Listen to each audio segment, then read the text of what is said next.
Hi, I'm Herb Brooks, and this is Darren Decker. We both specialize in gas chromatography at Agilent. Darren is the application specialist, and I'm a service engineer. The next GC troubleshooting topic, Darren and I are going to talk about peak fronting. Darren, take it away. Okay, let's look at a chromatogram to see what we're talking about.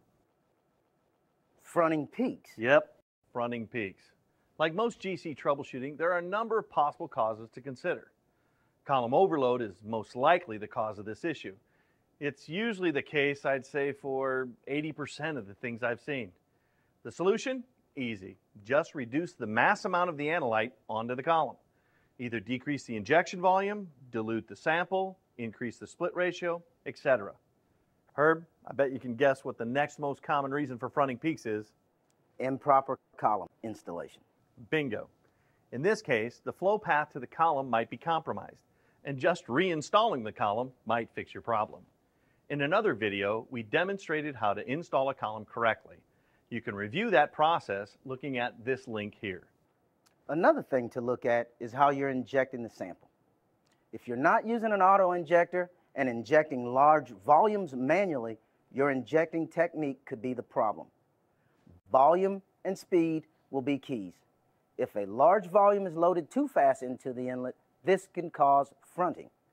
Auto injectors prevent most of these issues. Sometimes, especially if you're running trace compounds, the compound is very soluble in the injection solvent. This is something we call the reverse solvent effect. Using a retention gap is the best advice. I've seen customers that have issues with mixed sample solvents. Yes, it's worse for solvents with large differences in polarity or boiling points. You could even get peak splitting. Again, a retention gap is your best strategy if you can't change to a different solvent. So, I think we've covered the list for fronting peaks. Let's recap. First, look for column overloading. Next, check your column, reinstall it, and make sure it's positioned correctly.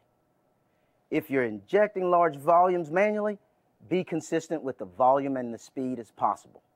And last, check your injection solvent. If you think there might be reverse solvent effect, change your solvent or use a retention gap. Let's move on. How about tailing peaks? That sounds good.